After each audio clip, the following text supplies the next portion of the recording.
আল্লাহ জবাব পাঠাইছে, বন্ধু লা আতরুকু উম্মাতাকা ফারদা ওয়ালা আতরুকু উম্মাতাকা ওয়াহদা, আপনার উম্মতকে আমি একা ছাড়বো না, আমি আসি, আপনি আসেন আসেন আসেন।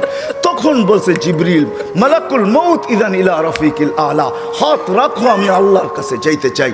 ও এইখানেই তো শেষ না, শুধু কিয়ামতের মাঠে চিৎকার দিবে না। জানি না আপনাদের দিল আছে কি নাই, এটা আমার জানা নাই। কবর থেকে যখন উঠবে, লম্বা হাদিস আমি টানতে চাইতেছি না, মালাকুল জিবরিল আমিন যখন পর মারবে, হুকুম হবে ইতি হাবিবি মাকামাল মাহমুদ, আমার বন্ধুকে মাকামে মাহমুদে নিয়ে আসো জিবরিল। উনি আসবে, পর মারবে আর বলবে কুমিয়া হাবিব আর রহমান, আল্লাহর বন্ধু ওঠেন। তখন আল্লাহর রসুল কবর থেকে উঠবে, ওয়াহুয়া ইয়াবকি ওয়ায়াকুল, কানতে কানতে উঠবেন আর বলতে বলতে উঠবেন। চোখে থাকবে কান্না, মুখে থাকবে চিৎকার, জিবরিল আইনা উম্মতি, আমার উম্মত কোথায় বল, আমাকে তো উঠাইতে আসছো, আমার উম্মত কোথায় বলো।